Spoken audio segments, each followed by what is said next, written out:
Let me take all of you in my teenage years.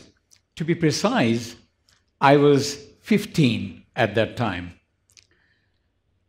On that particular day, I was preparing for a public exam called Secondary School Certificate, SSC. And I was particularly happy and optimistic about my results because my preparation is going good. As I settled down to study for the day in the morning, something happened that I didn't like at all. You might be wondering what happened. Actually, I've been following my neighbor, and some construction work would begin. That was what the story. And I didn't realize the sound of the construction work would be so much that I would be not only distracted, but also I was very much disturbed. I couldn't concentrate on my studies. But I realized that I do not have much of a choice. At that age, in that situation, I can't possibly ask my neighbor to stop the construction work. Nobody is going to listen to me. Instead, what I did was very interesting. I took help of a thought experiment. I convinced my brain in an interesting way by saying that every time there is a sound, it means my result is going to be better. If there were more and more sound, which meant my result was going to be better and better. After reframing this, I realized that what was an irritating sound actually became not so irritating at all. In fact, I almost welcomed it. Now, I realize that this is not very common, but also I found out that many in my family and friends did similar things when they encountered negative experiences or negative news in their life. What they did was very similar to what I did in that winter morning. They turned a negative thing into a positive one by reframing it. Only a few years back, I learned that I was applying what is called algorithm. Yes, you heard me right, algorithm. This term, this word may sound very, to many of you, new, or this is probably from computer science or from tech world and so on. But wait before you judge. Let me at this stage tell you that Oxford-trained historian and philosopher, Dr.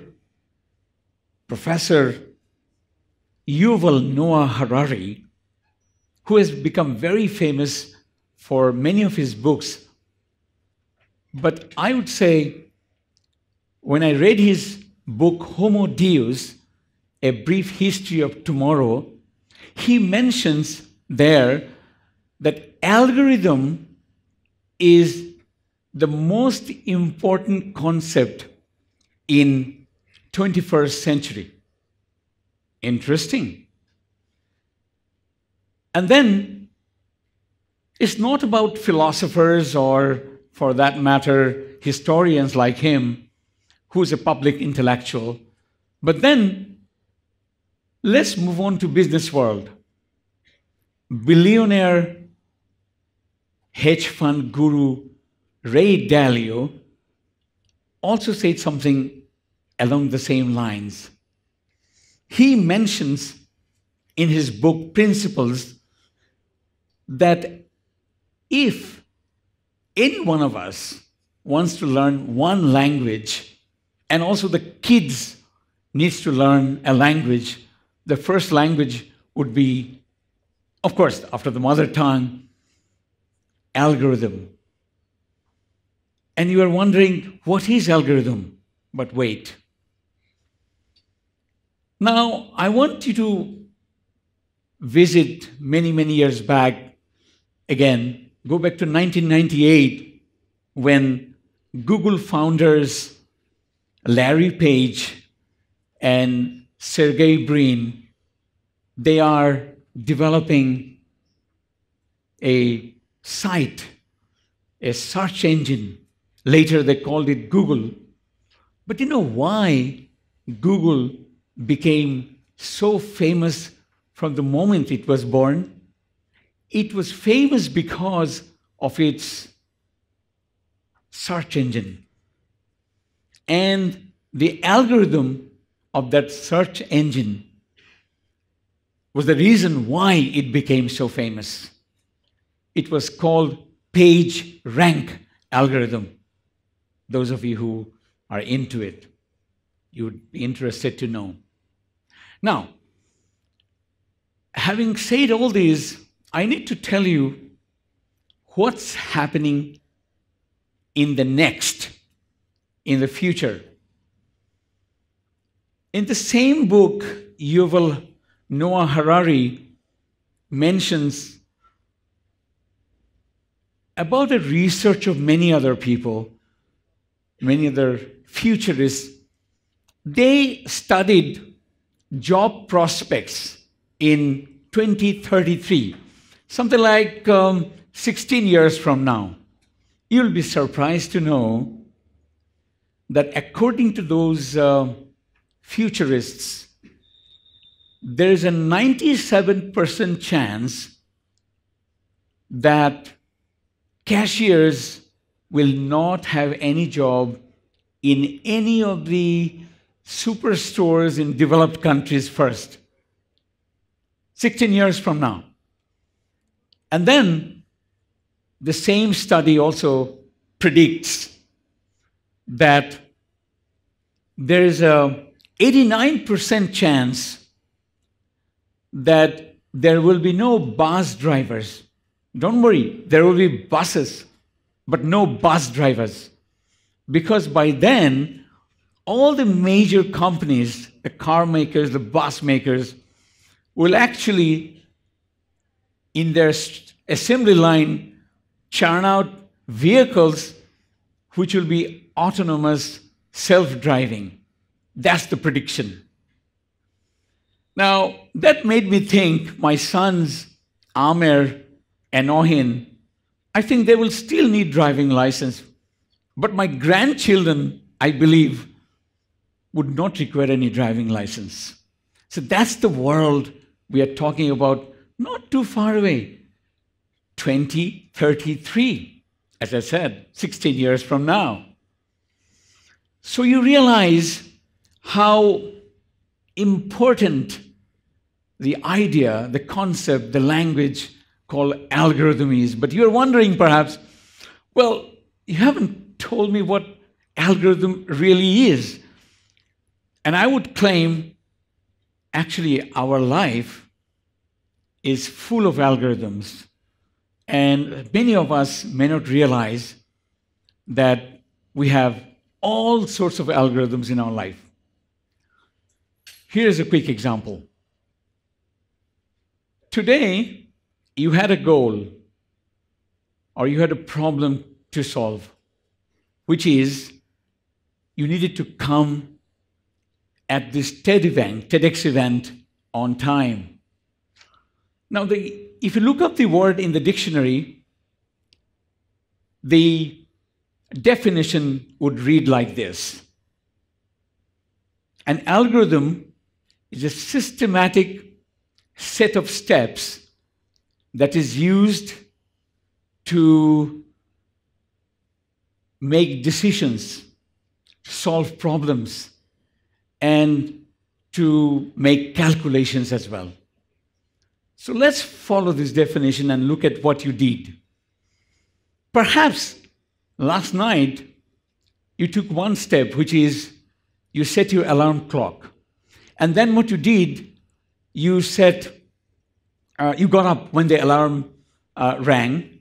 You went to the washroom, you freshened up, you brushed your teeth, you took breakfast, and and then you took your choice of transport and came here. Now, here, you actually followed an algorithm. So algorithm is nothing foreign. The algorithm means you took a systematic set of steps to solve a problem, to make a decision, and so on. And it worked. You are here on time. In fact, well ahead of time as far as I know.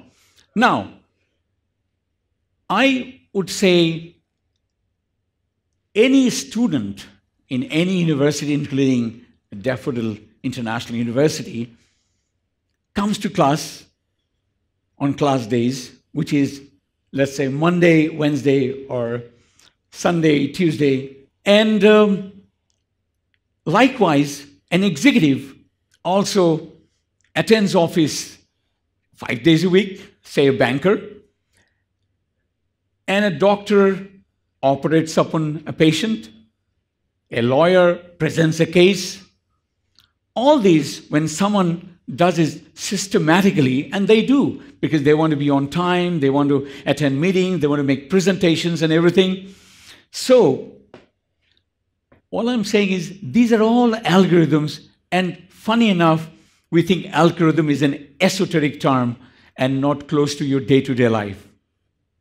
Now, interesting enough, you don't have to think that all algorithms are going excellent.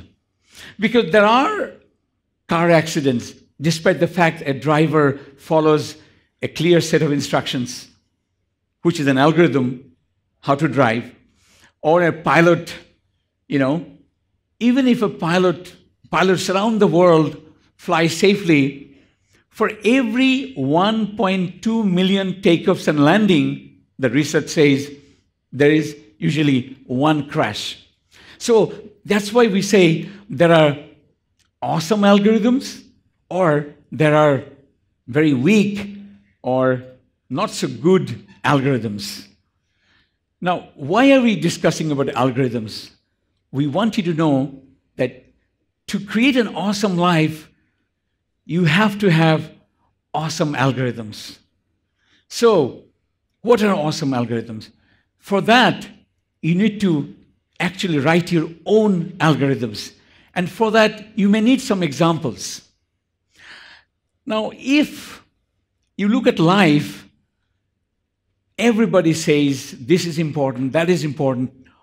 But some researchers say 3 things are very important. 1, your energy.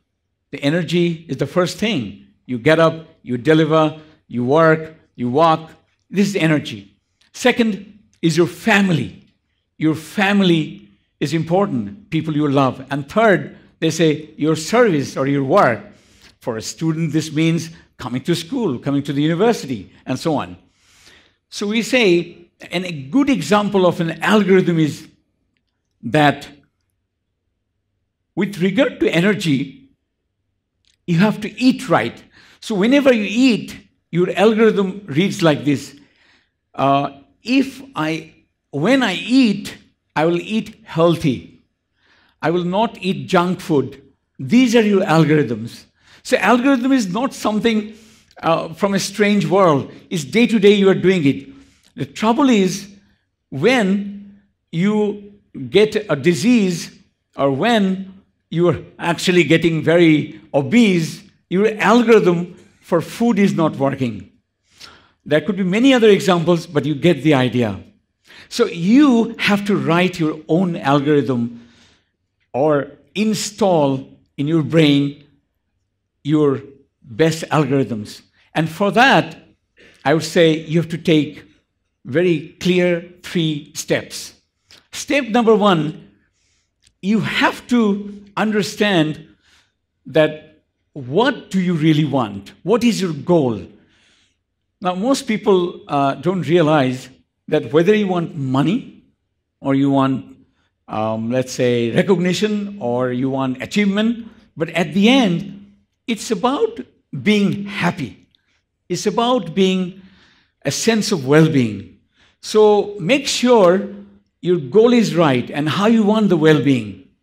And the second part is find out a role model in your life who you think personifies that well-being. It could be a religious role model. It could be from it could be a faculty member. It could be a family member. But it's very important to observe what that person does step by step and has become successful in your own area, what you call success. And finally, if I were to say, as part of the three-step process of writing algorithms, you need to think of the fact that wherever you are, and there is another self that is your ideal self, that is that can be better. So you are here and you can be here. There is always a gap, and you have to find out what one step you can take to take you from here to there. And this step could be things like, okay, I am delaying for everything. I should not procrastinate. Or I have exams, but I don't study regularly. Or I have a meeting and a presentation, and I didn't take my preparation. So these algorithms actually can help you a lot to achieve an awesome life. But it's you who decides what you want and who your role model is, and then take one action at least, which will reduce the gap from where you are and where you want to go. Now, I should finally say that for a long, long time you have heard that we all have huge potential. In fact, our potential is so much that nobody can tell that up to what level is our potential. And all you need to do, that's why, is take control of the algorithms of your life, the step-by-step things that you need to do. You need to program yourself. You need to, every day, you think what works and what doesn't work. Whatever that works, you should do those things. And this way, you take control of your future. Thank you. Thank you very much.